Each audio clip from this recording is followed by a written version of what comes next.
Hello 11th class students, welcome to our mathematics class. Students, in our previous video we have discussed exercise 7.7 in which we have discussed how to solve questions on combination. Simply we have discussed all types of combination which we simplify, evaluate the values of combination. Now let's discuss the practical problems on combination. जैसे हमने permutation पे practical problem discuss किए थे उसी तरीके से हम combination पे भी प्रैक्टिकल प्रॉब्लम्स डिस्कस करेंगे। उसके लिए देखिए हमारे पास जैसे हमने रेस्ट्रिक्टेड परम्यूटेशन किया था उसी तरीके से रेस्ट्रिक्टेड कॉम्बिनेशन भी आता है। जब हम कुछ रेस्ट्रिक्शन इम्पोज कर दें on the questions, there may be two cases. First, when x particular things are to be always included and when x particular things are always excluded. So these are the two cases which we have taken. First case, combination of n things taken r at a time. There are total n things in which r can be taken at a time. When x particular things always occur. Here x particular things को हमेशा हमें हर ये जो are हम उठा रहे हैं इसमें हर केस में हमें ये एक्स पर्टिकुलर थिंग्स तो डालनी है। Then the case will be, students देखिए हम एन थिंग्स में से आर थिंग्स जो है वो हमें सिलेक्ट करने हैं। Combination means we are to just select it, we don't have to arrange them and the formula for combination all of you know that n C r, selection number of selection of r things at a time from n things. Okay, total n things है उसमें से हमें combination करना है कितने का, r things का। Always equals to n factorial upon r factorial into n minus are. All of you know that, ठीक है। एनसीआर सिंपली हमें विदाउट एनी रेस्ट्रिक्शन अगर चीज गिवन है that means we are to find out n C r, but here the restriction is we are to take these x particular things always. Okay, तो obviously हमें n में से ये जो एक्स थिंग्स हैं ये तो अरेंज करनी ही नहीं है, ये तो सिलेक्शन इनका तो है ही, है ना। तो हमारे पास जो है हम क्या करते हैं, ब्लॉक्स जो है उसमें ये जो एक्स पर्टिकुलर थिंग्स का है हमारे पास एन ब्लॉक्स हैं total 1 2 3 so on up to n. ठीक है, इस तरीके से हमारे पास एन थिंग्स हैं टोटल, एन ऑब्जेक्ट्स हैं। इन ऑब्जेक्ट्स में से हमें एक्स पर्टिकुलर ऑब्जेक्ट्स हमेशा लेने हैं। दैट मीन्स जो हमारे एक्स पर्टिकुलर है उनका हम क्या बना लेते हैं, वन ब्लॉक बना लेते हैं। ये हमारी एक्स थिंग्स हैं और इन एक्स थिंग्स का हमने वन ब्लॉक बना लिया। अब देखिए इन एन एक्स थिंग्स को अगर हम छोड़ दें, टोटल ऑब्जेक्ट्स हमारे कितने थे एन, उसमें से हमने ये एक्स छोड़ दिए तो बाकी रिमेनिंग कितने बचे, एन माइनस एक्स। अब हमें ये जो रिमेनिंग एन माइनस एक्स है इसमें से सिलेक्शन करना है कितने का, अब ये तो हमें लेना ही लेना है, तो बाकी रिमेनिंग कितने बचे, आर है टोटल, आर उठाने हैं ना एन में से, उनमें से ये एक्स जो है उसका हम अलग से, ये तो हमें लेने ही लेने हैं तो वो तो वन केस हो गया। ठीक है, उसके अलावा कितने बचे, आर माइनस एक्स केसेस बचे। ठीक है, तो हमें सिलेक्शन कितने में से करना है, एन माइनस एक्स में से हमें उठाने कितने, आर माइनस एक्स। और ये जो है ये तो हमें लेना ही है, इसका वन टाइम में हमारा अरेंजमेंट तो हमें करना ही नहीं होता। अगर अरेंजमेंट की बात होती तो हम यहाँ +1 लगा देते, याद है आपको परम्यूटेशन में हम यहाँ +1 करते थे और फिर इन एक्स थिंग्स का अलग से हम फैक्टोरियल लगा देते थे। लेकिन अब हमें अरेंजमेंट नहीं करनी, हमें केवल सिलेक्शन करना है। तो ये तो हमने एक ब्लॉक बना लिया जो हमारे रहेगी एन माइनस एक्स, उसमें से हमें आर माइनस एक्स जो है वो सिलेक्ट करनी है। Okay, now the next case says we are a combination of n things taken r at a time. फिर से एन में से आर एक टाइम पे हमें सिलेक्ट करनी है। When x particular things never occur, in an में से एक्स तो हमें लेनी नहीं है। ठीक है, तो ऑब्वियस सी बात है ये एक्स तो हम हटा ही दें, पहले ही हटा दें, पहले ही हटा देंगे तो सिलेक्शन में ऑब्वियसली आएंगे ही नहीं। तो टोटल एन थी उसमें से हम ये एक्स थिंग्स पहले ही हटा देंगे तो टोटल ऑब्जेक्ट्स कितने बचेंगे, एन माइनस एक्स। अब ये जो एन माइनस एक्स ऑब्जेक्ट बचे हैं इनमें से हमें r at a time select करने हैं। So obviously we are remaining with n minus x C r. Okay, these are two very important cases of combination जो हम प्रैक्टिकल प्रॉब्लम्स में डिस्कस करेंगे। तो ये आप अगर वन टाइप में 1 मार्क क्वेश्चन आपका आता है तो उसमें आप डायरेक्ट फॉर्मूले से कर सकते हैं। If we are to take x particular thing always, तो हम दोनों में से, टोटल में से भी और जो हमें सिलेक्ट करना है दोनों में से हम ये जो एक्स पर्टिकुलर थिंग जो हमें ऑलवेज डालनी है वो सब्ट्रैक्ट कर देंगे, ठीक है। और जो हम ले रहे हैं नेवर रखा है, तो हमें केवल जो टोटल ऑब्जेक्ट है उसमें से ये एक्स जो है वो माइनस करनी है, जो सिलेक्शन करना है उसमें से माइनस नहीं करना है। These are the formula. If we are doing the practical problem complete, तो हमें फॉर्मूले के अकॉर्डिंग ना चल के कंसेप्ट के अकॉर्डिंग चलना ज्यादा अच्छा है।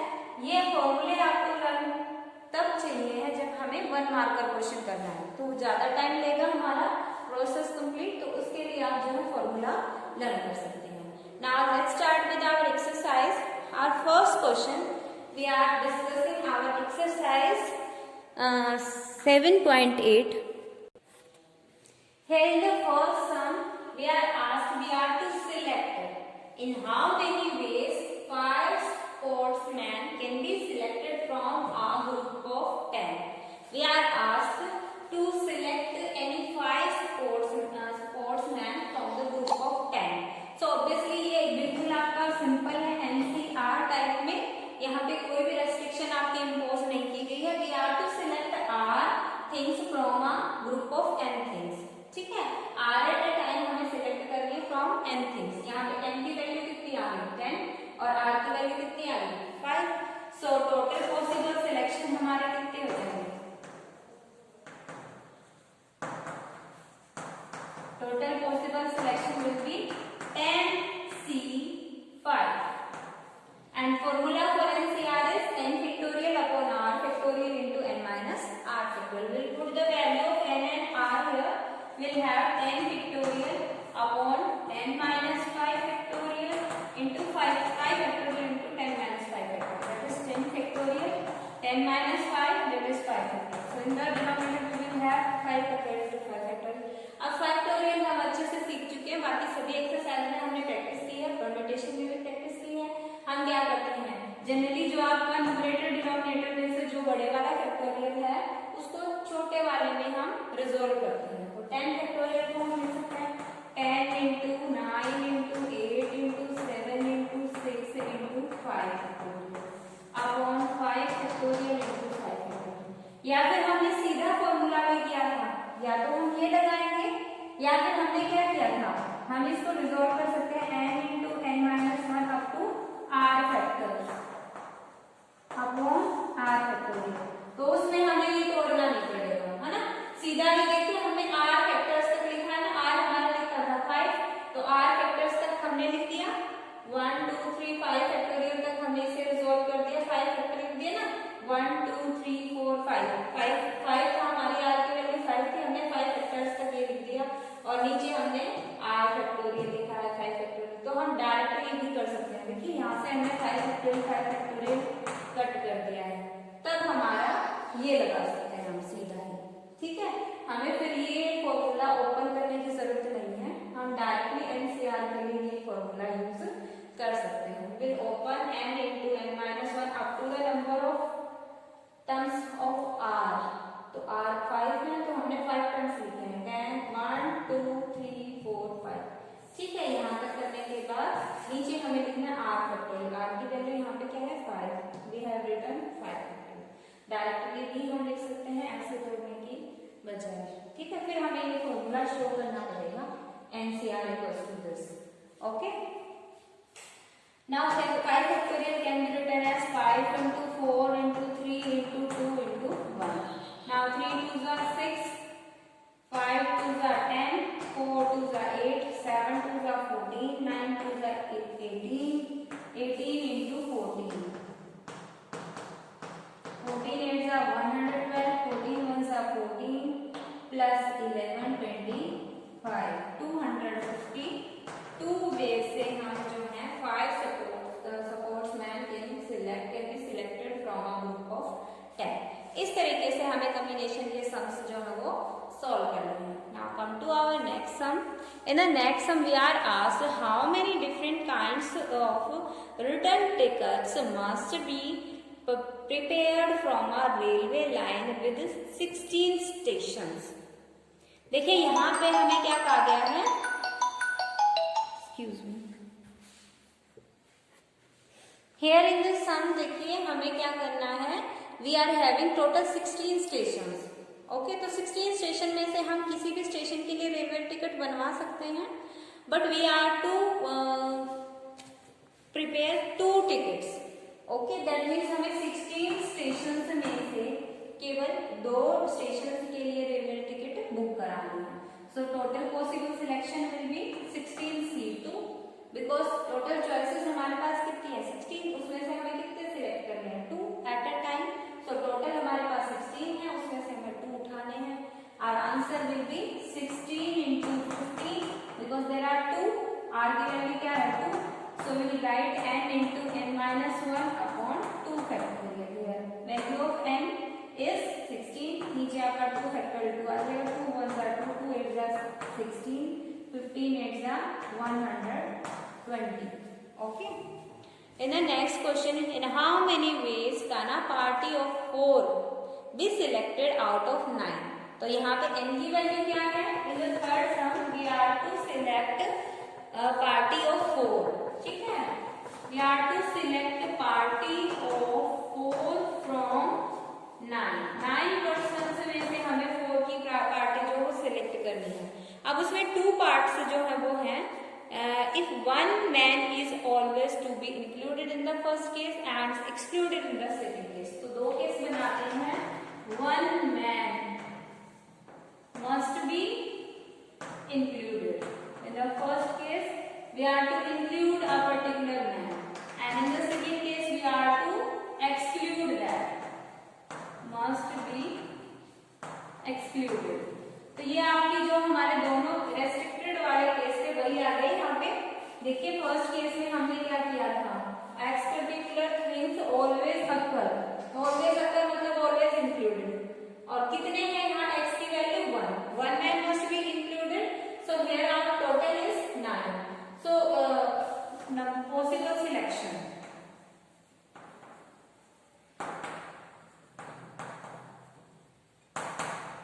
फर्स्ट पार्ट में when one man, particular man ही is always included, always included होगा तो ऑब्वियसली हमारे पास जो टोटल है 9, उसमें से एक तो हमारा सिलेक्टेड है ही, वो तो हमें सिलेक्ट करना ही है।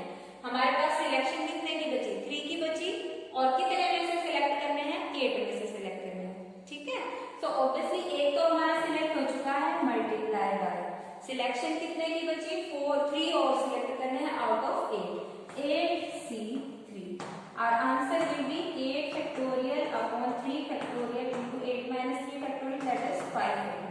ये हम आगे रिजोल्व करते हैं।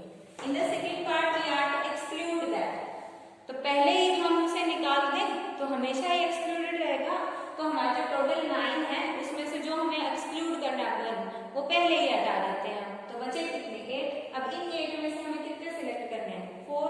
सो our possible ways, possible selections of 4 person out of 9 when one man always excluded, हमेशा ही हटाना है, सिलेक्शन में डालना ही नहीं है, तो हमारे जो टोटल चॉइसेस हैं उसमें से ही हम हटा देते हैं। 9 की बजाय हम केसेस 2 को हटा ही देते हैं, तो कितने बच गए 8। इन 8 में से हमें सिलेक्शन कितने का करना है 4 का करना है। So our answer will be 8C4, that will be simplified as 8 factorial upon 4 factorial into 8 minus 4 factorial, that is 4 factorial. Okay, you can solve it very easily. 8 factorial will be resolved as 8 into 7 into 6 into 5 into 4 factorial. नीचे 2 4 factorial है, एक आपका as it is, एक को हम तोड़ देंगे, 4 into 3 into 2 1, यहाँ से 4 factorial cancel, 4 2s are 8, 3 2s are 6, 5 2s are 10, 10 7s are 70, ठीक है। 70 तरीके से हम सिलेक्ट कर सकते हैं party of 4 from 9 and one particular man is always excluded। Okay, now come to our next sum. In how many ways का ना हॉकी 11, हॉकी के 11 जो हमारे प्लेयर्स हैं वो हमें सिलेक्ट करने हैं। Be chosen out of 15 players. So obviously यहाँ पे हमारे पास टोटल कितनी चॉइसेस हैं? 15। उसमें से सिलेक्शन कितने करने हैं? 11। तो अगर हमें कोई रेस्ट्रिक्शन नहीं दी होती तो सीधा ही हमारे पास टोटल पॉसिबल सिलेक्शन कितने आ जाते? 15C 11। But we are asked in the first part include 3 particular players. Okay, n की वैल्यू हमारे पास कितनी है? टोटल हमारे पास है 15। उसमें से हमें सिलेक्ट कितने करने हैं? 11। But in the first case we are to include 3 particular players। ये 3 particular players हमें always include करने हैं, always include करने हैं। तो obviously 3 का सिलेक्शन तो हो चुका है ना, 3 का सिलेक्शन तो हो चुका। बचे कितने? हमें सिलेक्ट कितने करने हैं? 11 सिलेक्ट करने हैं ना। उसमें से 3 का सिलेक्शन हो चुका क्योंकि वो क्या कर रहे हैं? हमेशा इंक्लूड हो रहे हैं ना, तो वो तो हम पहले ही इंक्लूडेड मानते हैं। सिलेक्शन में से हटा दो। कितने बचे हमारे पास? सिलेक्शन कितने का करना है? 11 माइनस 3 8 का करना है। टोटल कितने हैं? 15। इन 15 में से हम 3 का कर चुके हैं तो बचे कितने हमारे पास? 12। ये केसेस हमारे पास 12 बच गए और ये हमारे पास 8। Now we are to select 8 players from 12। Okay, so total possible selection, हमें सिलेक्शन करना कितने का बचा? 3 का तो हो ही चुका, हमें करना है बाकी रिमेनिंग 8 का। टोटल 11 सिलेक्शन करने थे, उसमें से 3 का हो चुका, 8 का करना है। इन 15 में से 3 जा चुके, 12 बचे हमारे पास। तो 12C 8, 12 में से 8 का सिलेक्शन अब हमें करना बाकी है। We can solve it as 12C 8। NCR always equal to n factorial upon r factorial into n minus r factorial. That is here 12 factorial upon 8 factorial into 12 minus 8 factorial. You can solve it very easily. I hope आप अच्छे से सीख चुके हैं कैसे आपको factorial को solve करना है, ठीक है। And stay leaving it for you. In the second part we have to exclude 3 particular players. हमें 3 को हमेशा हटाना है। So obviously हम पहले जो टोटल है उसी में से हटा देते हैं। तो हमारे पास केसेस कितने बचे? 12 and we have to select these 11 from these 12. So second part में हमारा जो included, always exclude 3 players। 3 players को always exclude करना हो तो obviously टोटल हमारे पास 15 में से 3 हम पहले ही माइनस कर देते हैं। 15 माइनस 3, ओके, C। और यहाँ पे हमें सिलेक्ट कितने करने हैं? 11 सिलेक्ट करने हैं, ठीक है। वो तो हमारे एग्जैक्टली सिलेक्शन तो कोई हुआ नहीं है, बस हमने क्या कहा है कि 3 एक्सक्लूड करने हैं, तो वो पहले ही रिमूव कर दिए हमने, ठीक है। 15 टोटल थे, उसमें से 3 पहले ही रिमूव कर दिए जो हटाने थे। अब इनमें से बचे जो 12 है, इसमें से हमें कितने का सिलेक्शन करना है? 11 का। So answer will be 12C 11। 12 answer आएगा because we are having 12 factorial upon 11 factorial, 12 minus 11 factorial, that is 1 factorial. अब 12 को हम लिख सकते हैं 12 into 11 फैक्टोरियल अपॉन 11 फैक्टोरियल, ये कैंसिल हो गया, आंसर आएगा 12। तो ये आप जनरली आपको पूरा खोलने की जरूरत नहीं है, आप सीधा भी आंसर लिख सकते हैं। जनरली जो आपकी 12C 12, ठीक है, NCN और NC0 इन दोनों की वैल्यू आती है हमेशा 1 और NCN माइनस 1 और NC1 इन दोनों की वैल्यू हमेशा क्या आती है? n। तो ये आपकी जनरल चीजें हैं और सॉल्व करने में आपको बार बार ना सॉल्व करके, ये आप 1 मार्क के जो क्वेश्चन होंगे उसमें पूरा सॉल्व ना करके आप सीधे इनके आंसर लिख सकते हैं। Okay, these are very important result, you can note it down in your notebook. Okay, now come to our next sum. We are in the fifth sum. We are asked 12 person meet in a room. There are total 12 person and each shake hand with all the others. There are total 12. Okay, उसमें से हर ने दूसरे के साथ मिलाया है, ठीक है। आपसे पूछा गया find the number of hand shakes. Look here in this sum, 12 persons. Okay, these 12 persons are meeting in a room and we are asked that these 12 persons are shaking hand with each other. In how many these type of handshake can be possible? So obviously students, handshake करने के लिए कितने persons required है? 2 persons required है ना? तो 12 में से कोई भी 2 अगर हम चूज कर ले तो वो आपस में हैंडशेक कर सकते हैं। तो इस तरीके से 2-2 का अगर हम सभी पॉसिबल सिलेक्शन कर देंगे तो हमारे पास क्या हो जाएगा? टोटल नंबर ऑफ हैंडशेक आ जाएंगे। सो ऑब्वियसली जो हमने 12% टोटल है उसमें से हमें कितने उठाने हैं? 2 है ना? वो 2 पर्सन ही आपस में हैंडशेक करेंगे। जो गिवन इवेंट है वो हमारा अक्कर करेगा कि कब? जब हम 2 पर्सन को उठाएं जो टोटल पर्सन है उसमें से। So obviously total handshakes, total possible handshakes कितने हो सकते हैं? इन 12 पर्सन्स में से कितने पर्सन्स आने चाहिए हैंडशेकिंग के लिए? कम से कम 2 पर्सन आपस में जो है वो हैंडशेक करेंगे। तो हर ये 2 पर्सन जितने भी पॉसिबल 2 पर्सन का सिलेक्शन हो सकता है वो हमारा यहाँ पे आ जाएगा। 2 पर्सन हैंडशेक करेंगे है ना, एक बार जितनी हैंडशेक करेंगे वो सभी पॉसिबल हैंडशेक आ जाएंगे हर 2 पर्सन सिलेक्ट करने से।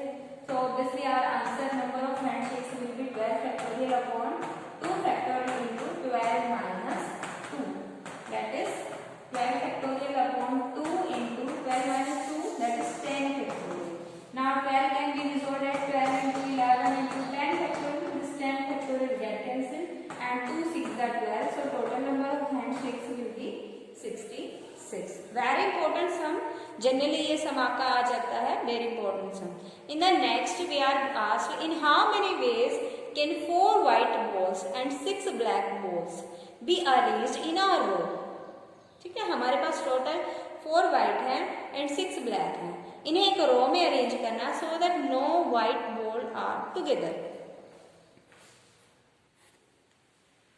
देखिए student, it's a very interesting sum और जनरली इस टाइप के सम में बच्चे कंफ्यूज हो जाते हैं कि हम क्या यूज करें, परम्यूटेशन यूज करें या कॉम्बिनेशन यूज करें, because we are asked to arrange these balls. बस स्टूडेंट्स देखिए यहाँ पे एक डिफरेंस आता है जहाँ पे आपको थोड़ा सा परम्यूटेशन और कॉम्बिनेशन में क्या रिलेशन है ये समझ आएगा। देखिए यहाँ पे जो व्हाइट बॉल है वो एक जैसे कितनी है? 4। That means white balls are occurring 4 times है ना, और ब्लैक बॉल्स कितनी है? 6।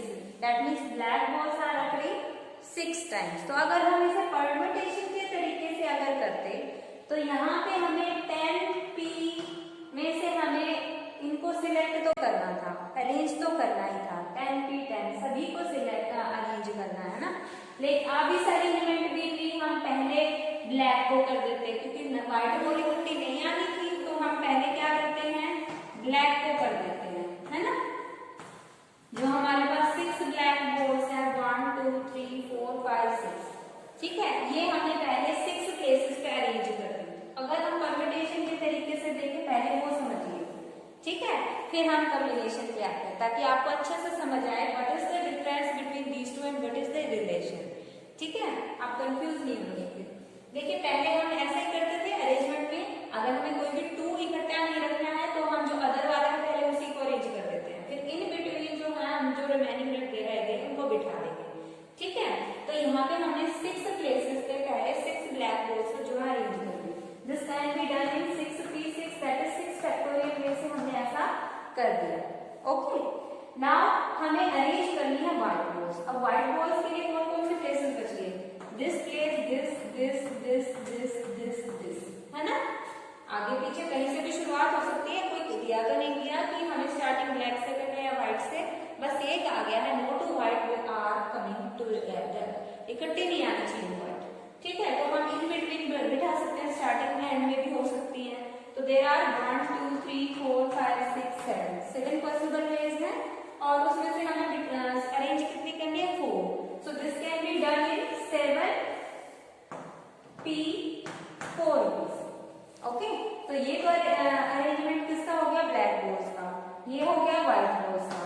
अब ये तो इनकी मल्टीप्लिकेशन हमारी टोटल हो गई क्योंकि ये कंप्लीट 1 इवेंट अकर हो रहा है तो मल्टीप्लिकेशन रूल लगेगा। अब देखिए इसमें अगर हम देखें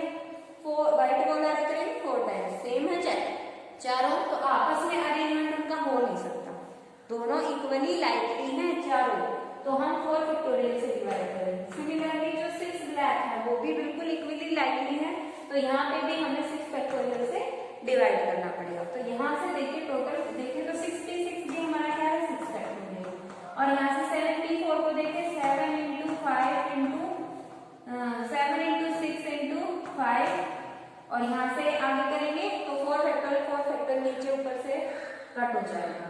ठीक है, नीचे से देखें तो हमारे पास देखिए यहाँ पे 4 फैक्टोरियल है ना। यहाँ से पूरा ही कर लेते हैं। 74 can be written as 7 factorial upon 7 minus 4 factorial, that is 3 factorial आएगा। ठीक है, 7 इंटू 5 इंटू 4 फैक्टोरियल के हमने यहाँ खत्म कर दिया। इसके डिनोमिनेटर में हमारा जो 3 फैक्टोरियल आना था वो हमने यहाँ लिख दिया। ठीक है, 6 फैक्टोरियल ये वाला है। अब ये इससे कैंसिल हो गया। अब देखिए 4 फैक्टोरियल यहाँ से कैंसिल हो गया। 3 फैक्टोरियल आपका क्या बनेगा 3 इंटू 2, दैट इज 3 2 जा 6, ये आपके यहाँ से कैंसिल हो गया। वी आर हैविंग 7 5 जा 35। ये आंसर आ रहा था हमारा अकॉर्डिंग टू परम्यूटेशन।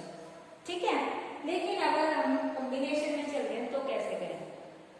कॉम्बिनेशन में तो हमें सिलेक्शन करना है, तो उसमें तो हम पहले ही ऑलरेडी जो हमारा r फैक्टोरियल से डिवाइड कर रहे हैं ये तो पहले ही आ रहा है हमारा।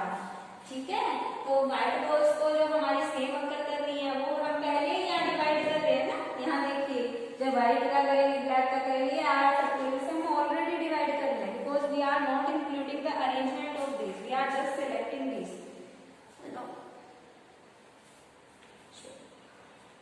अब देखिए इसमें से अगर हम उठाएंगे तो सिलेक्शन तो हम केवल सिलेक्शन करना, अरेंज नहीं करना हमें। तो चेक कीजिए कॉम्बिनेशन में हम डायरेक्टली पहले क्या करें, तरीका वही लगेगा। पहले हम किसको करें, ब्लैक बोर्ड्स को अरेंज करते हैं, सिलेक्ट कर रहे हैं। ठीक है, कॉम्बिनेशन में तो हमें सिलेक्ट करनी है, तो हमें 6 बॉल्स को सिलेक्ट करना है इन 6 प्लेसेस पे। ठीक है, यहाँ पे अरेंज कर दी हमने 1 2 3 4 5 6 6 कॉम्बिनेशन लगाया हमने। ठीक है, अब ये एक जैसी है या नहीं है, कॉम्बिनेशन में हमें कोई फर्क नहीं पड़ता। परम्यूटेशन में हमें डिवाइड करना पड़ता है, जो अकर कर रही हो सेम आइडेंटिकल थिंग्स के लिए हमें डिवाइड करना पड़ता है नंबर ऑफ दैट थिंग्स के फैक्टोरियल से। लेकिन कॉम्बिनेशन में हमें ऐसा करने की जरूरत नहीं है, we directly select from that. ठीक है, 6 से 6 जैसे हमने ब्लैक बोर्ड सिलेक्ट कर दी। अब हमें व्हाइट बोर्ड के लिए कितने प्लेसेस है, 1 2 3 4 5 6 7 प्लेसेस है। ठीक है, इन 7 प्लेसेस में से हमें कितने सिलेक्ट करना है 4। So will hear C 7 C 4। अब इनको मल्टीप्लाई कर देते हैं। Now check it, C6 6 NCN अभी हमने रीड किया था, NCN और NC0 दोनों की वैल्यू क्या होती है 1, तो ये तो आपका क्या आएगा 1। Now come to our next S7C4, 7 factorial upon 4 factorial into 7 minus 4 factorial. देखिए 7 factorial upon 4 factorial into 3 factorial, कुछ आइडिया हो गया होगा कि सेम आने वाला है। 7 factorial 7 into 6 into 5 into 4 factorial. 4 factorial था ना बड़े वाला, हमने वहीं तक छोड़ दिया। अब नीचे हमारे पास 4 factorial, 3 factorial can be resolved as 3 into 2। Now 4 factorial get cancel, 3 2 जा 6, we are having 7 into 5 that is 35 ways। You can check both are same, है ना। तो कोई कंफ्यूज होने की जरूरत नहीं है स्टूडेंट्स, परम्यूटेशन से भी कर सकते हैं, कॉम्बिनेशन से भी कर सकते हैं, but in case of permutation हमें जो सेम आइडेंटिकल थिंग्स होती हैं उससे डिवाइड करना पड़ता है, but in case of combination we don't have to do that. So इस टाइप के जो आपके क्वेश्चंस होते हैं वो अगर आप कॉम्बिनेशन से करें तो ज्यादा बेटर है, क्योंकि उसमें हमें ये जो डिवाइड करने का चक्कर है ये नहीं करना पड़ेगा, है ना। तो इट्स बेटर ना we just selecting them. Okay, now come to our next sum, 7th sum. In how many ways can we select a cricket 11 from 70 player?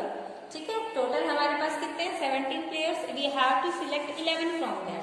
In which condition क्या है, in which 5 players can bowl. Bowler हमारे पास कितने होने चाहिए 5, each team must include exactly 2 bowler. अब जो उन्होंने total 17 बोले, उसमें से कितने बॉलर हैं हमारे पास? टोटल 5 बॉलर हैं, उसमें से 2 बॉलर तो हमारे पास होने ही हैं। ठीक है, तो हम 2 बॉलर्स पहले ही सिलेक्ट कर लेते हैं। बाकी रिमेनिंग 11 में से हम 2 बॉलर्स पहले ही सिलेक्ट कर लें, तो बाकी रिमेनिंग कितने बचे? 11 में से 2 सिलेक्ट हो चुके प्लेयर, रिमेनिंग बचे 9। अब हम 9 का सिलेक्शन करना है बाकी रिमेनिंग में से। टोटल हमारे पास कितने हैं? हमारे पास एग्जैक्टली 2 बॉलर हैं। अगर ये कहा होता है ना कि एटलीस्ट 2 बॉलर, तो हम 5 के 5 बॉलर भी ले सकते थे, लेकिन इन्होंने कहा है एग्जैक्टली 2 बॉलर्स, और वो 2 बॉलर हम पहले ही सिलेक्ट कर चुके, तो बाकी जो 3 बॉलर्स बच गए वो अब हमें नहीं लेने। तो हमारे पास अब रिमेनिंग कितने बच गए? 17 में से हम 5 माइनस कर देंगे 12। ओके, अब उन 12 में से हमें जो रिमेनिंग 9 प्लेयर्स हैं उनको सिलेक्ट करना है। So we'll have 12C9 now. Okay. Now look here. We are given total 17 players, in which there are 5 bowlers and remaining आपके पास कितने रहे? 17 minus 5 12. 12 are others. They may be batsmen और allrounder जो batting भी कर सकते हैं, बॉलिंग भी, बट जो स्पेशल बॉलर्स हैं वो हमारे कितने हैं? 5। एंड जो हमारा सिलेक्शन करना है टीम का, वो 11 की टीम का सिलेक्शन करना है क्रिकेट टीम का, और उसमें से कहा गया exactly 2 bowlers we have to select. तो पहले हम क्या करते हैं? सिलेक्शन इन बॉलर्स का ही करते हैं। तो सिलेक्शन ऑफ 2 बॉलर्स फ्रॉम 5। ठीक है, इन 5 में से टोटल हमारे पास जो 5 बॉलर्स है उसमें से 2 का सिलेक्शन कर लेते हैं। That can be done in 5C 2 ways. Okay. Now remaining selection of remaining कितने चाहिए प्लेयर्स? 11 चाहिए ना टीम के, तो उसमें से 2 तो हमारे सिलेक्ट हो चुके बॉलर। अब आगे बॉलर तो हमें चाहिए ही नहीं, तो टोटल जो हमारे पास 5 बॉलर थे, इनमें से अब हमें और चूज नहीं करना, ये हम हटा देते हैं। 17 में से 5 बची, अदर्स जो 12 है, इसमें से अब जो बाकी रिमेनिंग है उनका सिलेक्शन हमें करना है। सिलेक्शन ऑफ रिमेनिंग कितने रह गए? हमारे पास टोटल 11 करने थे, उसमें से हमें 2 सिलेक्ट कर चुके, तो कितने बच गए रिमेनिंग? 9। रिमेनिंग 9 फ्रॉम रिमेनिंग जो अदर्स बॉलर्स को छोड़ के कितने रह गए? 17 minus 5 that is 12। ठीक है, 12 में से रिमेनिंग 12 में से हम इसको सिलेक्ट करें, तो 12 में से 9 का सिलेक्शन करना है। It can be done in 12C9 ways। Okay, तो अब दोनों को इकट्ठा करें तब 11 की टीम सिलेक्ट होगी, तो दोनों ही डिपेंडेंट इवेंट है, मल्टीप्लिकेशन रूल लगेगा। तो टोटल पॉसिबल सिलेक्शन कितने हो जाएंगे हमारे पास? टोटल पॉसिबल वेज नहीं, दोनों की multiplication 5C2 multiply by 12C9। You can solve it. 5C2 5 into 4 upon 2 factorial and 12C9 12 into 11 into 10 upon 9। 12 minus 9 करेंगे 3 factorial। ओके, बड़े वाला हो तो हम बड़े वाला कर देते हैं। 12C9 is equals to 12C3। हमने किया था ना NCR equals to NCN minus R। ठीक है, क्योंकि यहाँ पे जो भी वैल्यू है, अगर इन दोनों का सम टोटल नंबर के साथ होता है तो दोनों की वैल्यू हमेशा सेम आती है। ये हम रूल कर चुके, कॉम्बिनेशन अभी हमने पढ़ा था। और 12 NCR में अभी हमने पर्टिकुलरली पढ़ा था, ये फॉर्मूला होता है n into n minus upon up to r factors upon r factorial. तो यहाँ से हम 12C9 को 12C3 लिख सकते हैं, और according to this formula 12C3 3 factors लिखेंगे, 12 into 11 into 10 upon factorial of the here term r। This is 3, so we write here 3 factorial. Short हो गया बिल्कुल। अब हम इसको इजीली सिंप्लीफाई कर सकते हैं। 2 फैक्टोरियल को 2 लिखा, 3 फैक्टोरियल को 3 into 2 लिखा, 3 2s are 6, 6 2s are 12, 2 2s are 4, 5 2s are 10, और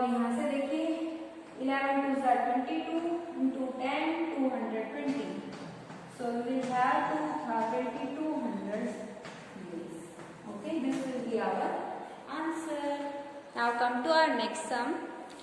Eighth sum. A father with 8 children takes 3 at a time to zoo.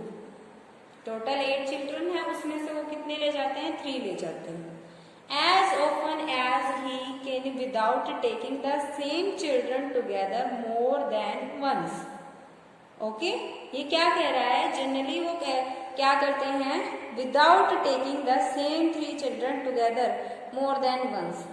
ठीक है, अब जो है वो सेम चिल्ड्रन जो है वो नहीं ले जा रहे हैं more than once. How often will he go and how often each child will गो.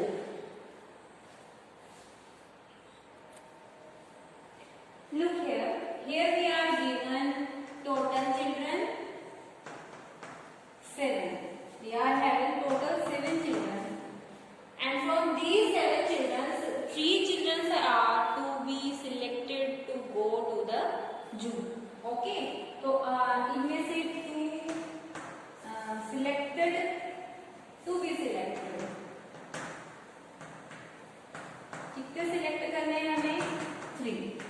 तो टोटल पॉसिबल वेज कितने हो सकते हैं? फादर को तो क्या ले जाने हैं? 3 चिल्ड्रन ले जाने हैं ऐसे सेलेक्ट करके एट अ टाइम. ठीक है, father will have to take 3 children at a time from these 7 to go to the zoo. ठीक है, तो वो कितनी बार कर सकता है ऐसा आपसे ये पूछा गया. तो उसे ये 3 चूज करने हैं. ठीक है, इन 7 में से कोई भी 3 चूज करने हैं फादर को. तो वो ऐसा कितने देर से कर सकता है? कितनी बार जाना पड़ेगा उसे जू में इन सबको कंप्लीट करने के लिए? तो कितना सिलेक्शन कितने हो सकते हैं? 7 से 3. टोटल 7 है, उसमें से 3 हम एट ए टाइम भी चूज करेंगे. तो जितने पॉसिबल आपके वेज हो सकते हैं उतने नंबर ऑफ टाइम्स फादर को जू में जाना पड़ेगा. ठीक है, 7 से 3, 7 into 6 into 5.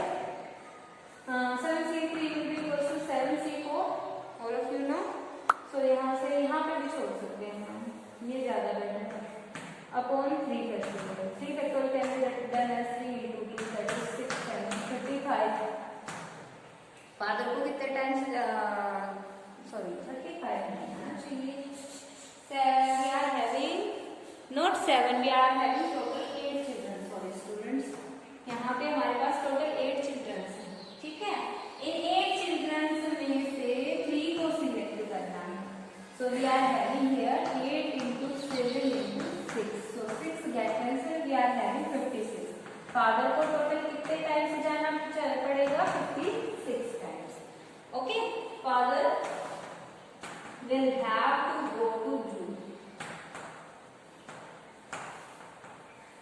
56 times. आपसे सेकंड पूछा गया है how many times each child can do. ठीक है, हर बच्चे को कितने बार मौका मिलेगा भाई?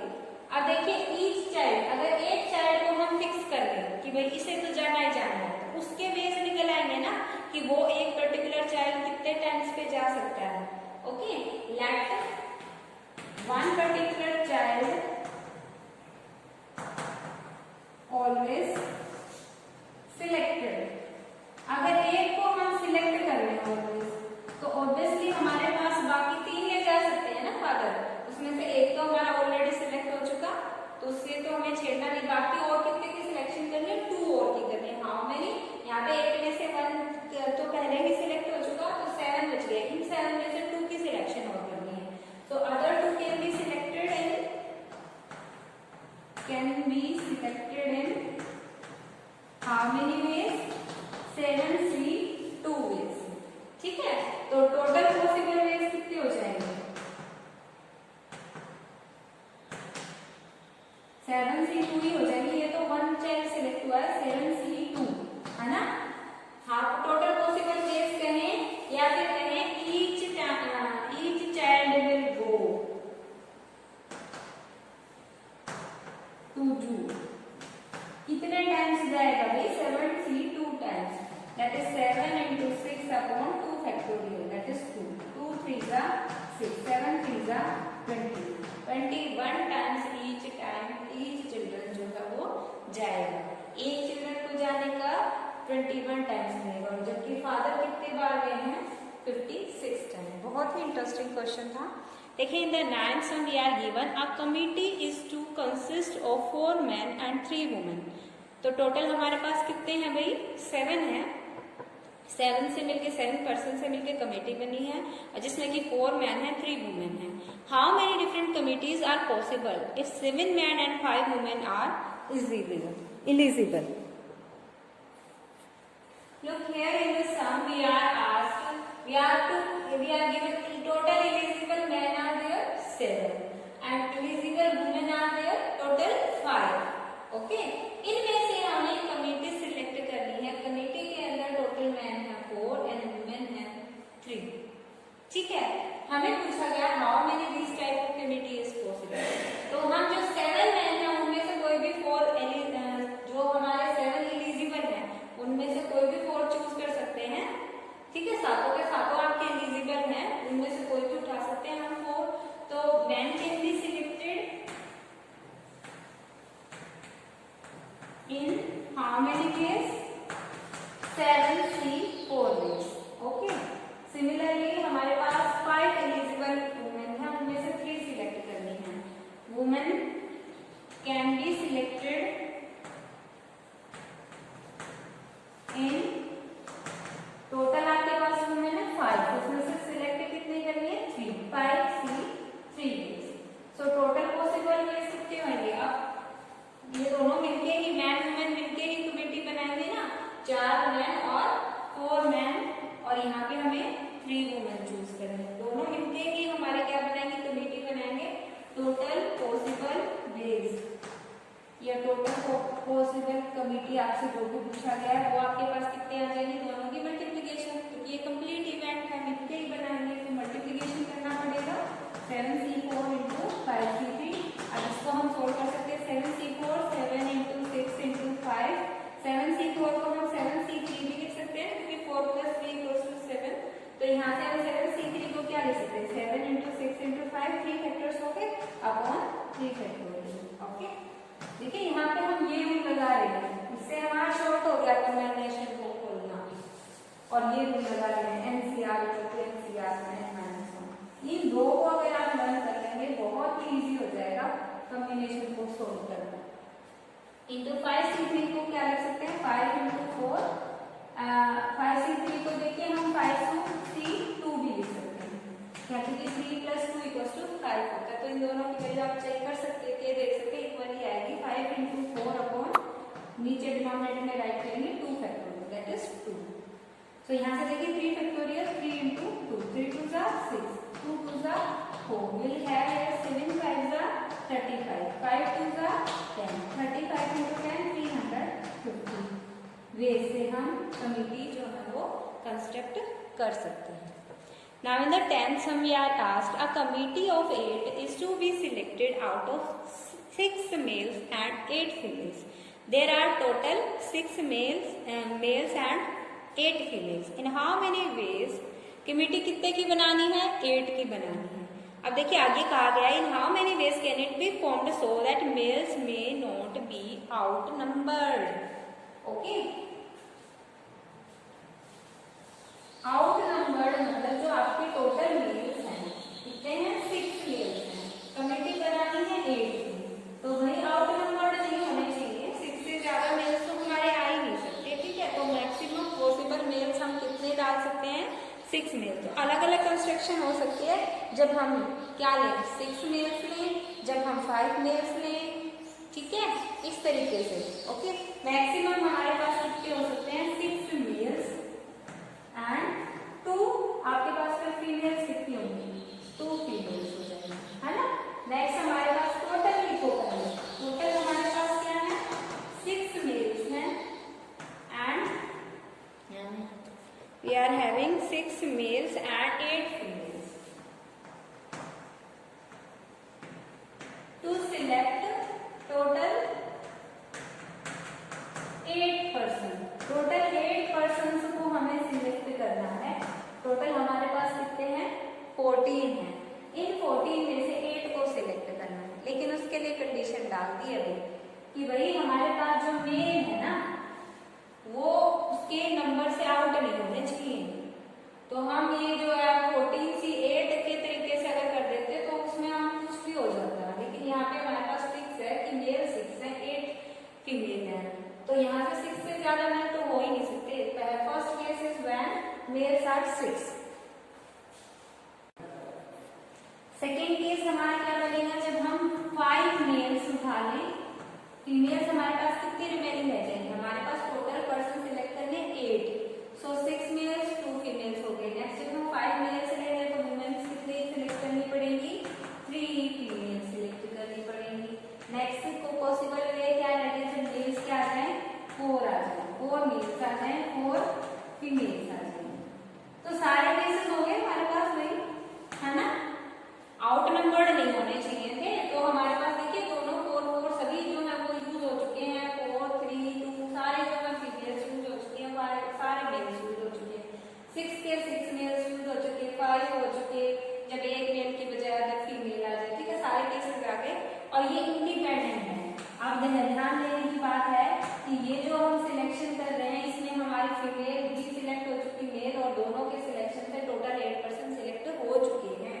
तो ये एक अलग वे है, ये एक अलग वे है, ये एक अलग वे है, तीनों के अलग अलग पॉसिबल वेज हम निकालेंगे और तीनों के वेज को हम क्या कर देंगे, ऐड कर देंगे एक दूसरे के अंदर। ओके, ये ध्यान रखना है।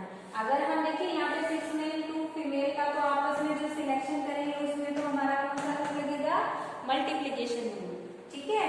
लेकिन जो हम इन तीनों के अलग अलग पॉसिबल वेज निकालेंगे उनको हमें आपस में टोटल पॉसिबल निकालने के लिए क्या करना पड़ेगा, add, because it's a independent event. ये भी आपका इंडिपेंडेंट, ये भी, इसमें हम कंप्लीट कमिटी बना चुके हैं, ठीक है। इन दोनों के केस की यूजुअली बात करें तो मेल्स और फीमेल्स दोनों को अरेंज करेंगे, दोनों अरेंज हो जाएंगे तो हमारी कमिटी पूरी बनेगी।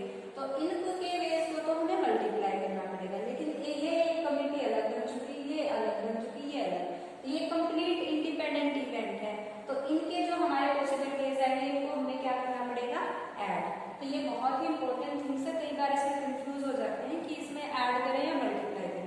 तो ये जो अलग अलग से हम निकालेंगे इनमें तो आपके क्या आएंगे, मल्टीप्लीकेशन, लेकिन तीनों के जो अलग अलग आ चुके हैं उनको आपस में हमें टोटल निकालने के लिए क्या करना पड़ेगा, ऐड। तो फर्स्ट केस के देखिए कितने आएंगे, 6 मेल्स 2 फीमेल, 6 मेल्स कितने में से सिलेक्ट करने हैं, 6 में से, 6C6 मल्टीप्लाई 2 फीमेल्स कितने में से करनी है, 8 फीमेल्स में से, तो 8C2, ठीक है।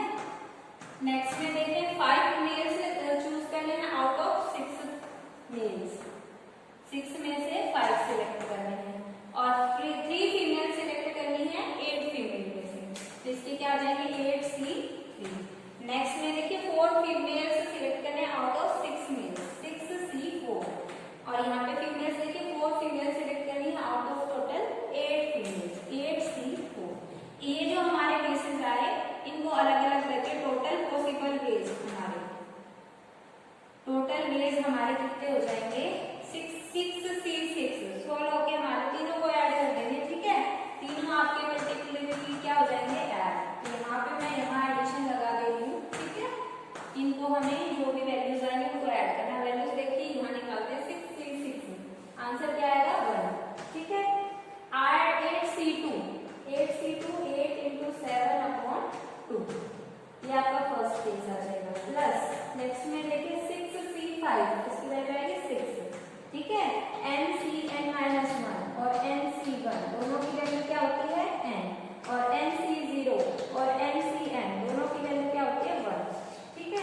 तो हम डायरेक्टली यूज कर सकते हैं, 6C5 6 हो जाएगा, 6C3 क्या लिख सकते हैं 8 into 7 into 6/3 factorial, that is 3 into 2, okay, plus 6C4 6 into 5, 6C4 देखिए किसकी इक्वल होगा, 6C2 के, 4 plus 2 6, ठीक है। 6C4 को क्या लिख सकते हैं 6C2, और 6C2 को हमारा देखिए R फैक्टर तक जाना है तो 2 फैक्टर्स लिखने हैं 6 फैक्टोरियल के, 6 into 5, और नीचे हमें क्या लगाना है R factor, that is 2 factorial, ठीक है। तो ये क्या मिलेगा 6 into 5/2 factorial 2 into 8C3 sorry हम लास्ट वाले में आ चुके हैं ना, 8C4 8 into 7 into 6 into 5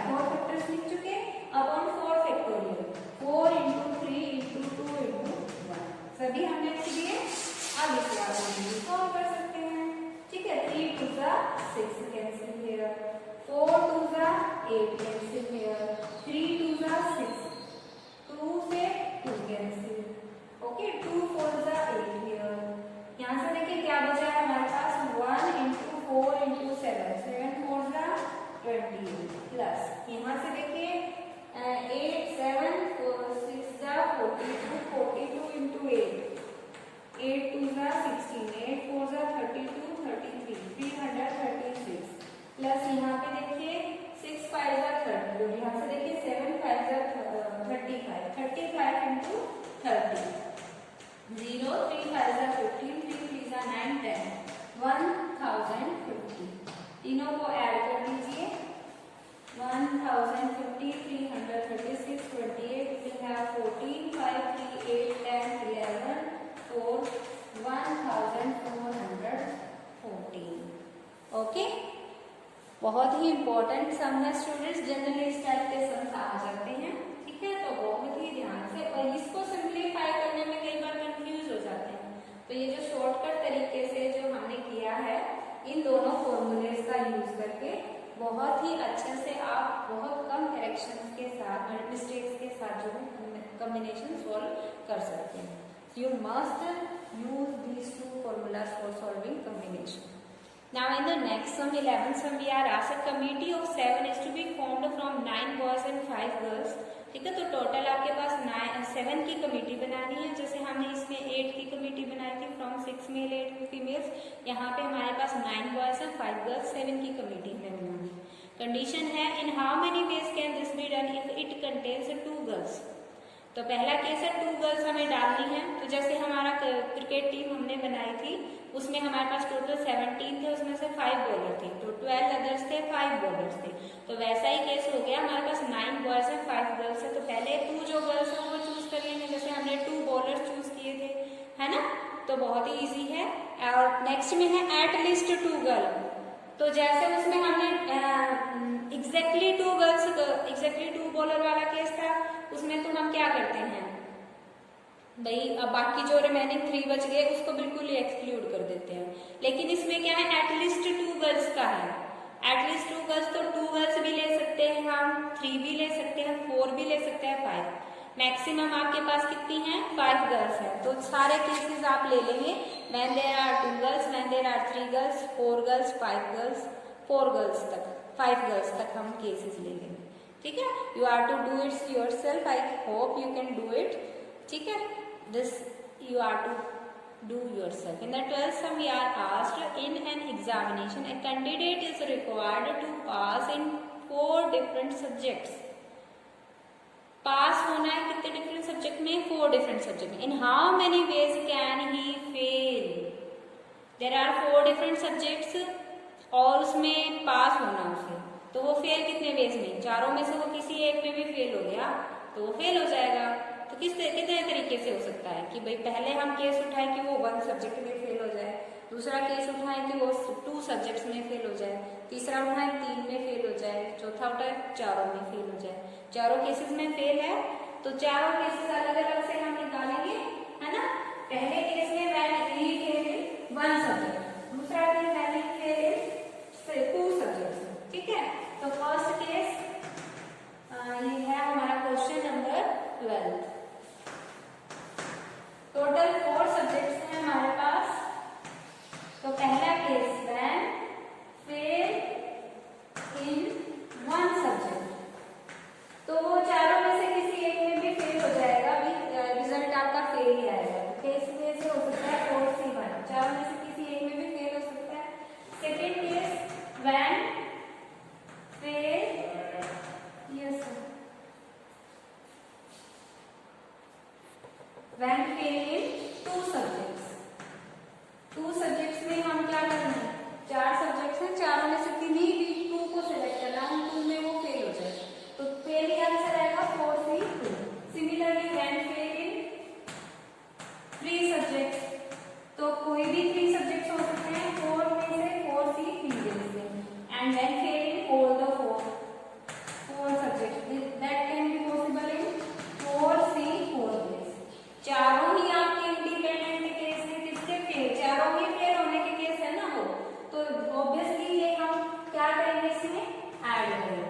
ठीक है। तो टोटल पॉसिबल वेज हमारे पास क्या आएंगे, total ways 4C1 answer will be 4, 4C2 4 into 3 upon 2, 4C3 answer will be 4 and 4C4 answer will be 1. So here we are having 4, 2 2s are 4, 3 into 2 6, 4 plus 6 plus 4 plus 1, 4 6 10, 10 plus 4 14 plus 1 15, 15 veg है जिस तरीके से candidate जो है वो fail हो सकता है। ओके